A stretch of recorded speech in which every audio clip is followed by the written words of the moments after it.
سورہ نور مدنی صورت ہے۔ ترجمہ سماعت کیجیے۔ اللہ کے نام سے جو بے انتہا مہربان اور رحم فرمانے والا ہے۔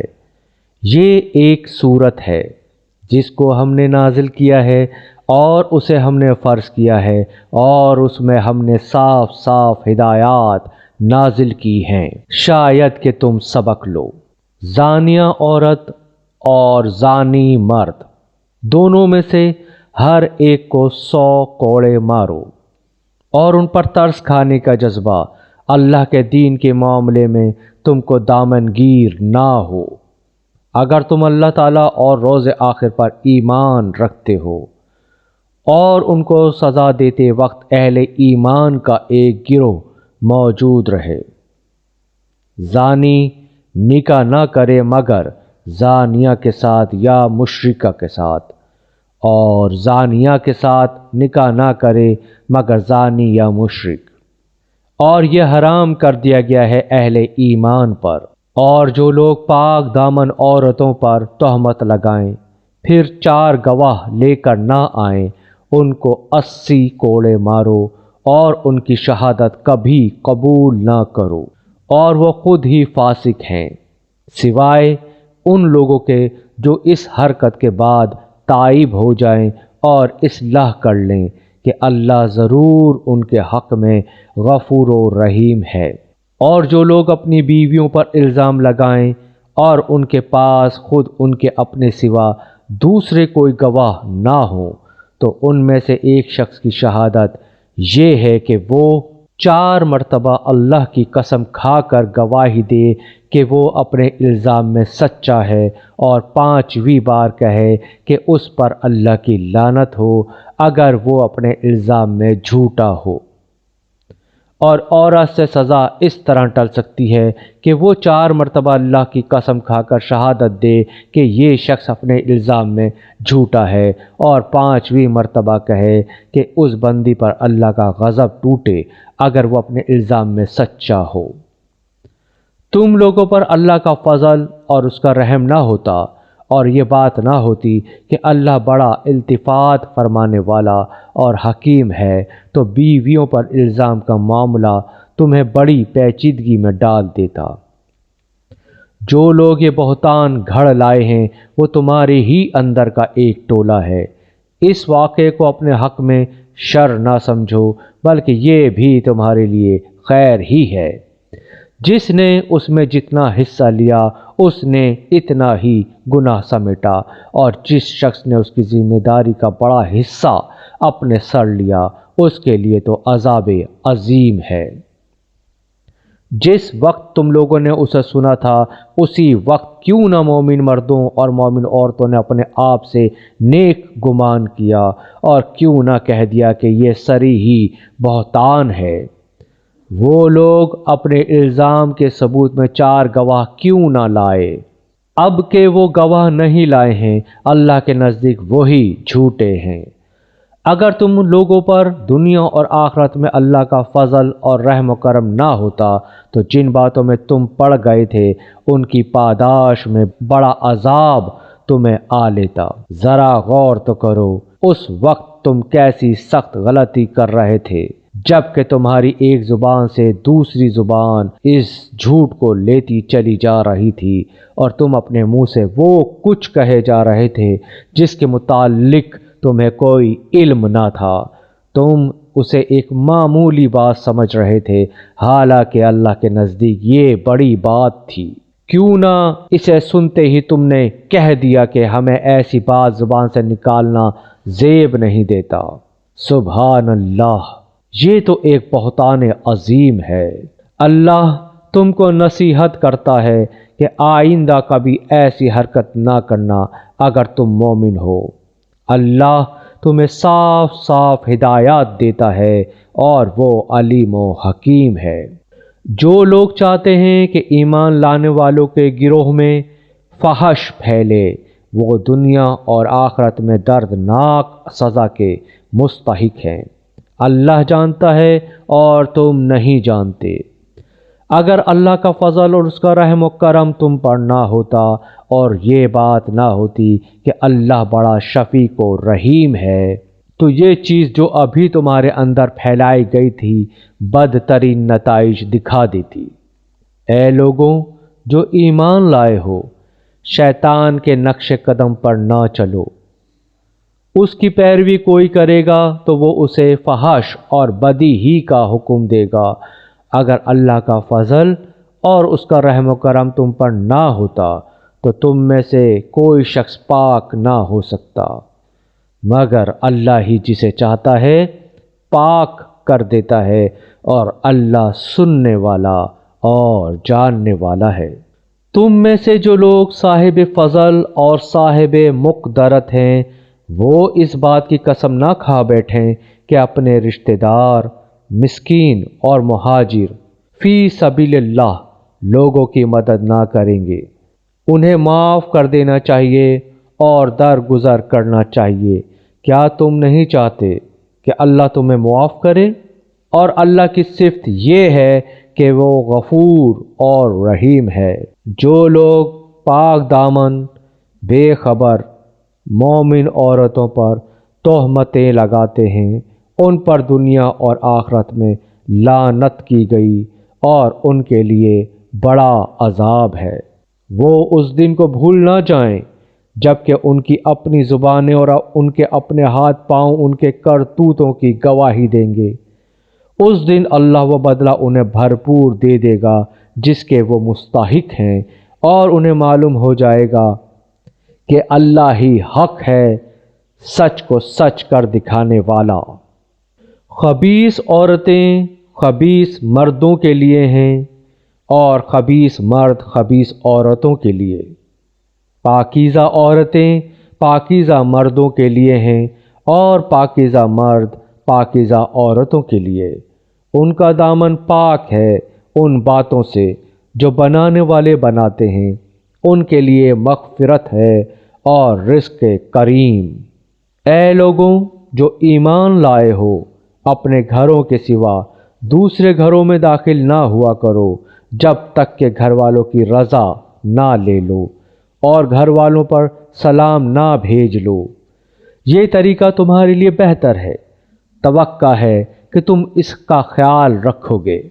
پھر اگر وہاں کسی کو نہ پاؤ تو داخل نہ ہو جب تک کہ تم کو اجازت نہ دے دی جائے، اور اگر تم سے کہا جائے کہ واپس چلے جاؤ تو واپس ہو جاؤ۔ یہ تمہارے لیے زیادہ پاکیزہ طریقہ ہے، اور جو کچھ تم کرتے ہو اللہ اسے خوب جانتا ہے۔ البتہ تمہارے لیے اس میں کوئی مذائقہ نہیں ہے کہ ایسے گھروں میں داخل ہو جاؤ جو کسی کے رہنے کی جگہ نہ ہو اور جن میں تمہارے فائدے یا کام کی کوئی چیز ہو۔ تم جو کچھ ظاہر کرتے ہو، جو کچھ چھپاتے ہو، سب کی اللہ کو خبر ہے۔ اے نبی صلی اللہ علیہ وآلہ وسلم، مومن مردوں سے کہو کہ اپنی نظریں بچا کر رکھیں اور اپنی شرمگاہوں کی حفاظت کریں، یہ ان کے لیے زیادہ پاکیزہ طریقہ ہے۔ جو کچھ وہ کرتے ہیں اللہ اس سے باخبر رہتا ہے۔ اور اے نبی صلی اللہ علیہ وآلہ وسلم، مومن عورتوں سے کہہ دو کہ اپنی نظریں بچا کر رکھیں اور اپنی شرمگاہوں کی حفاظت کریں، اور اپنا بناؤ سنگھار نہ دکھائیں بجز اس کے جو خود ظاہر ہو جائے، اور اپنے سینوں پر اپنی اوڑھنیوں کے آنچل ڈالے رہیں۔ وہ اپنا بناؤ سنگھار نہ ظاہر کریں مگر ان لوگوں کے سامنے، یعنی شوہر، باپ، شوہروں کے باپ، اپنے بیٹے، شوہروں کے بیٹے، بھائی، بھائیوں کے بیٹے، بہنوں کے بیٹے، اپنے میل جول کی عورتیں، اپنی لونڈی، غلام، وہ زیر 10 مرد جو کسی اور قسم کی غرض نہ رکھتے ہوں، اور وہ بچے جو عورتوں کی پوشیدہ باتوں سے ابھی واقف نہ ہوئے ہوں۔ وہ اپنے پاؤں زمین پر مارتی ہوئی نہ چلا کریں کہ اپنی جو زینت انہوں نے چھپا کر رکھی ہے اس کا لوگوں کو علم ہو جائے۔ اے مومنو، تم سب مل کر اللہ سے توبہ کرو، توقع ہے کہ فلاح پاؤ گے۔ تم میں سے جو لوگ مجرد ہوں اور تمہارے لونڈی غلاموں میں سے جو صالح ہوں ان کے نکاح کر دو۔ اگر وہ غریب ہوں تو اللہ اپنے فضل سے ان کو غنی کر دے گا، اللہ بڑی وسعت والا اور علیم ہے۔ اور جو نکاح کا موقع نہ پائیں انہیں چاہیے کہ عفت بھی اختیار کریں یہاں تک کہ اللہ اپنے فضل سے ان کو غنی کر دے۔ اور تمہارے ممکولوں میں سے جو مکاتبت کی درخواست نہ کریں ان سے مکاتبت کر لو اگر تمہیں معلوم ہو کہ ان کے اندر بھلائی ہے، اور ان کو اس مال میں سے دو جو اللہ نے تمہیں دیا ہے، اور اپنی لونڈیوں کو اپنی دنیاوی فائدوں کی خاطر قبح گری پر مجبور نہ کرو جبکہ وہ خود پاک دامن رہنا چاہتی ہو، اور جو کوئی ان کو مجبور کرے تو اس جبر کے بعد اللہ ان کے لیے غفور الرحیم ہے۔ ہم نے صاف صاف ہدایت دینے والی آیات تمہارے پاس بھیج دی ہیں، اور ان قوموں کی عبرت ناک مثالیں بھی ہم تمہارے سامنے پیش کر چکے ہیں جو تم سے پہلے ہو گزری ہیں، اور وہ نصیحتیں ہم نے کر دی ہیں جو ڈرنے والوں کے لیے ہوتی ہیں۔ اللہ آسمانوں اور زمین کا نور ہے۔ کائنات میں اس کے نور کی مثال ایسی ہے جیسے ایک طاق میں چراغ رکھا ہوا ہو، چراغ ایک فانوس میں ہو، فانوس کا حال یہ ہو کہ جیسے موتی کی طرح چمکتا ہوا تارا، اور وہ چراغ زیتون کے ایک ایسے مبارک درخت کے تیل سے روشن کیا جاتا ہو جو نہ شرقی ہو نہ غربی، جس کا تیل آپ ہی آپ بھڑکا پڑتا ہو چاہے آگ اس کو نہ لگے۔ اس طرح روشنی پر روشنی بڑھنے کے تمام اسباب جمع ہو گئے۔ اللہ اپنے نور کی طرف جس کو چاہتا ہے رہنمائی فرماتا ہے، وہ لوگوں کو مثالوں سے باتیں سمجھاتا ہے، وہ ہر چیز سے خوب واقف ہے۔ اس کے نور کی طرف ہدایت پانے والے ان گھروں میں پائے جاتے ہیں جنہیں بلند کرنے کا اور جن میں اپنے نام کی یاد کا اللہ نے اذن دیا ہے۔ ان میں ایسے لوگ صبح و شام اس کی تسبیح کرتے ہیں جنہیں تجارت اور خرید و فروخت اللہ کی یاد سے اور اقامت نماز و ادائے زکوٰۃ سے غافل نہیں کر دیتی۔ وہ اس دن سے ڈرتے رہتے ہیں جس میں دل الٹنے اور دیدے پتھرا جانے کی نوبت آ جائے گی، اور یہ سب کچھ اس لیے کرتے ہیں تاکہ اللہ ان کے بہترین اعمال کی جزا ان کو دے اور مزید اپنے فضل سے نوازے۔ اللہ جسے چاہتا ہے بے حساب دیتا ہے۔ اس کے برعکس جنہوں نے کفر کیا ان کے اعمال کی مثال ایسی ہے جیسے دشت بے آب میں سراب کا پیاسا اس کو پانی سمجھے ہوا تھا، مگر جب وہاں پہنچا تو کچھ نہ پایا، بلکہ وہاں اس نے اللہ کو موجود پایا جس نے اس کا پورا پورا حساب چکا دیا، اور اللہ کو حساب لیتے دیر نہیں لگتی۔ یا پھر اس کی مثال ایسی ہے جیسے ایک گہرے سمندر میں اندھیرا کے اوپر ایک موج چھائی ہوئی ہے، اس پر ایک اور موج، اور اس کے اوپر بادل تاریکی پر تاریکی مسلط ہے۔ آدمی اپنا ہاتھ نکالے تو اسے بھی نہ دیکھنے پائے۔ جسے اللہ نور نہ بخشے اس کے لیے پھر کوئی نور نہیں۔ کیا تم دیکھتے نہیں ہو کہ اللہ کی تسبیح کر رہے ہیں وہ سب جو آسمانوں اور زمین میں ہیں، اور وہ پرندے جو پر پھیلائے اڑ رہے ہیں، ہر ایک اپنی نماز اور تسبیح کا طریقہ جانتا ہے، اور یہ سب جو کچھ کرتے ہیں اللہ اس سے باخبر رہتا ہے۔ آسمانوں اور زمین کی بادشاہی اللہ ہی کے لیے ہے اور اسی کی طرف سب کو پلٹنا ہے۔ کیا تم دیکھتے نہیں ہو کہ اللہ بادل کو آہستہ آہستہ چلاتا ہے، پھر اس کے ٹکڑوں کو باہم جوڑتا ہے، پھر اسے سمیٹ کر ایک کثیف ابر بنا دیتا ہے، پھر تم دیکھتے ہو کہ اس کے خول میں سے بارش کے قطرے ٹپکتے چلے آتے ہیں، اور وہ آسمان سے ان پہاڑوں کی بدولت جو اس میں بلند ہیں اولے برساتا ہے، پھر جسے چاہتا ہے ان کا نقصان پہنچاتا ہے اور جسے چاہتا ہے ان سے بچا لیتا ہے۔ اس کی بجلی کی چمک نگاہوں کو خیرہ کیے دیتی ہے، رات اور دن کا الٹ پھیر وہی کر رہا ہے۔ اس میں ایک سبق ہے آنکھوں والوں کے لیے۔ اور اللہ نے ہر جاندار ایک طرح کے پانی سے پیدا کیا، کوئی پیٹ کے بل چل رہا ہے تو کوئی 2 ٹانگوں پر اور کوئی 4 ٹانگوں پر۔ جو کچھ وہ چاہتا ہے پیدا کرتا ہے، وہ ہر چیز پر قادر ہے۔ ہم نے صاف صاف حقیقت بتانے والی آیات نازل کر دی ہیں۔ آگے صراط مستقیم کی طرف ہدایت اللہ ہی جسے چاہتا ہے دیتا ہے۔ یہ لوگ کہتے ہیں کہ ہم ایمان لائے اللہ اور رسول صلی اللہ علیہ وآلہ وسلم پر اور ہم نے اطاعت قبول کی، مگر اس کے بعد ان میں سے ایک گروہ اطاعت سے منہ موڑ جاتا ہے۔ ایسے لوگ ہرگز مومن نہیں ہیں۔ جب ان کو بلایا جاتا ہے اللہ اور رسول صلی اللہ علیہ وآلہ وسلم کی طرف تاکہ رسول صلی اللہ علیہ وآلہ وسلم ان کے آپس کے مقدمے کا فیصلہ کرے، تو ان میں سے ایک فریق کترا جاتا ہے۔ البتہ اگر حق ان کے موافقت میں ہو تو رسول صلی اللہ علیہ وآلہ وسلم کے پاس بڑے اطاعت کیش بن کر آ جاتے ہیں۔ کیا ان کے دلوں کو منافقت کا روگ لگا ہوا ہے، یا یہ شک میں پڑے ہوئے ہیں، یا ان کو یہ خوف ہے کہ اللہ اور اس کا رسول صلی اللہ علیہ وآلہ وسلم ان پر ظلم کرے گا؟ اصل بات یہ ہے کہ ظالم تو یہ لوگ خود ہیں۔ ایمان لانے والوں کا کام تو یہ ہے کہ جب وہ اللہ اور رسول صلی اللہ علیہ وآلہ وسلم کی طرف بلائے جائیں تاکہ رسول صلی اللہ علیہ وآلہ وسلم ان کے مقدمے کا فیصلہ کرے، تو وہ کہیں کہ ہم نے سنا اور اطاعت کی۔ ایسے ہی لوگ فلاح پانے والے ہیں، اور کامیاب وہی ہیں جو اللہ اور رسول صلی اللہ علیہ وآلہ وسلم کی فرما برداری کریں اور اللہ سے ڈریں اور اس کی نافرمانی سے بچیں۔ یہ منافق اللہ کے نام سے کڑی کڑی قسمیں کھا کر کہتے ہیں کہ آپ حکم دیں تو ہم گھروں سے نکل کھڑے ہوں۔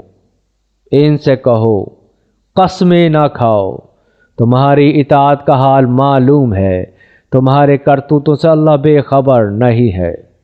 کہو اللہ کے مطیع بنو اور رسول صلی اللہ علیہ وآلہ وسلم کے تابع فرمان بن کر رہو۔ لیکن اگر تم منہ پھیرتے ہو تو خوب سمجھ لو کہ رسول صلی اللہ علیہ وآلہ وسلم پر جس فرض کا بار رکھا گیا ہے اس کا ذمہ دار وہ ہے، اور تم پر جس فرض کا بار ڈالا گیا ہے اس کے ذمہ دار تم۔ اس کی اطاعت کرو گے تو خود ہی ہدایت پاؤ گے، ورنہ رسول صلی اللہ علیہ وآلہ وسلم کی ذمہ داری اس سے زیادہ کچھ نہیں ہے کہ صاف صاف حکم پہنچا دے۔ اللہ نے وعدہ فرمایا ہے تم میں سے ان لوگوں کے ساتھ جو ایمان لائیں اور نیک عمل کریں کہ وہ ان کو اسی طرح زمین میں خلیفہ بنائے گا جس طرح ان سے پہلے گزرے ہوئے لوگوں کو بنا چکا ہے۔ ان کے لیے ان کے اس دین کو مضبوط بنیادوں پر قائم کر دے گا جسے اللہ تعالیٰ نے ان کے حق میں پسند کیا ہے، اور ان کی موجودہ حالت خوف کو امن سے بدل دے گا۔ بس وہ میری بندگی کریں اور میرے ساتھ کسی کو شریک نہ کریں، اور جو اس کے بعد کفر کرے تو ایسے ہی لوگ فاسق ہیں۔ نماز قائم کرو، زکوٰۃ دو اور رسول صلی اللہ علیہ وآلہ وسلم کی اطاعت کرو، امید ہے کہ تم پر رحم کیا جائے گا۔ جو لوگ کفر کر رہے ہیں ان کے متعلق اس غلط فہمی میں نہ رہو کہ وہ زمین میں اللہ کو عاجز کر دیں گے، ان کا ٹھکانہ دوزخ ہے اور وہ بڑا ہی برا ٹھکانہ ہے۔ اے لوگوں جو ایمان لائے ہو، لازم ہے کہ تمہارے لونڈی، غلام اور تمہارے وہ بچے جو ابھی عقل کی حد کو نہیں پہنچے ہیں 3 اوقات میں اجازت لے کر تمہارے پاس آیا کریں، صبح کی نماز سے پہلے اور دوپہر کو جبکہ تم کپڑے اتار کر رکھ دیتے ہو، اور عشاء کی نماز کے بعد۔ یہ 3 وقت تمہارے لیے پردے کے وقت ہیں۔ ان کے بعد وہ بلا اجازت آئیں تو نہ تم پر کوئی گناہ ہے نہ ان پر۔ تمہیں ایک دوسرے کے پاس بار بار آنا ہی ہوتا ہے۔ اس طرح اللہ تمہارے لیے اپنے ارشادات کی توضیح کرتا ہے اور وہ علیم و حکیم ہے۔ اور جب تمہارے بچے عقل کی حد کو پہنچ جائیں تو چاہیے کہ اسی طرح اجازت لے کر آیا کریں جس طرح ان کے بڑے اجازت لیتے رہے ہیں۔ اس طرح اللہ اپنی آیات تمہارے سامنے کھولتا ہے اور وہ علیم و حکیم ہے۔ اور جو عورتیں جوانی سے گزری بیٹھی ہوں، نکاح کی امیدوار نہ ہوں، وہ اگر اپنی چادریں اتار کر رکھ دیں تو ان پر کوئی گناہ نہیں، بشرطے کہ زینت کی نمائش کرنے والی نہ ہوں، تاہم وہ بھی حیاداری ہی برتیں تو ان کے حق میں اچھا ہے، اور اللہ سب کو سنتا اور جانتا ہے۔ کوئی حرج نہیں اگر کوئی اندھا یا لنگڑا یا مریض کسی کے گھر سے کھا لے، اور نہ تمہارے اوپر اس میں کوئی مذائقہ ہے کہ اپنے گھروں سے کھاؤ یا اپنے باپ دادا کے گھروں سے یا اپنی ماں نانی کے گھروں سے یا اپنے بھائیوں کے گھروں سے یا اپنی بہنوں کے گھروں سے یا اپنے چچاؤں کے گھروں سے یا اپنی پھپھیوں کے گھروں سے یا اپنے ماموں کے گھروں سے یا اپنی خالاؤں کے گھروں سے یا ان گھروں سے جن کی کنجیاں تمہارے سپردگی میں ہوں یا اپنے دوستوں کے گھروں سے۔ اس میں بھی کوئی حرج نہیں کہ تم لوگ مل کر کھاؤ یا الگ الگ۔ البتہ جب گھروں میں داخل ہوا کرو تو اپنے لوگوں کو سلام کیا کرو، دعائے خیر اللہ کی طرف سے مقرر فرمائی ہوئی بڑی بابرکت اور پاکیزہ ہے۔ اس طرح اللہ تمہارے سامنے آیات بیان کرتا ہے، توقع ہے کہ تم سمجھ بوجھ سے کام لوگے۔ مومن تو اصل میں وہی ہیں جو اللہ اور اس کے رسول صلی اللہ علیہ وآلہ وسلم کو دل سے مانے، اور جب کسی اجتماعی کام کے موقع پر رسول صلی اللہ علیہ وآلہ وسلم کے ساتھ ہوں تو اس سے اجازت لیے بغیر نہ جائیں۔ اے نبی صلی اللہ علیہ وآلہ وسلم، جو لوگ تم سے اجازت مانگتے ہیں وہی اللہ اور رسول صلی اللہ علیہ وآلہ وسلم کے ماننے والے ہیں۔ پس جب وہ اپنے کسی کام سے اجازت مانگے تو جسے تم چاہو اجازت دے دیا کرو، اور ایسے لوگوں کے حق میں اللہ سے دعائے مغفرت کیا کرو، اللہ یقیناً غفور و رحیم ہے۔ مسلمانوں، اپنے درمیان رسول صلی اللہ علیہ وآلہ وسلم کے بلانے کو آپس میں ایک دوسرے کا سا بلانا نہ سمجھ بیٹھو۔ اللہ ان لوگوں کو خوب جانتا ہے جو تم میں ایسے ہیں کہ ایک دوسرے کی آڑ لیتے ہوئے چپکے سے سٹک جاتے ہیں۔ رسول صلی اللہ علیہ وآلہ وسلم کے حکم کی خلاف ورزی کرنے والوں کو ڈرنا چاہیے کہ وہ کسی فتنے میں گرفتار نہ ہو جائیں یا ان پر دردناک عذاب نہ آ جائے۔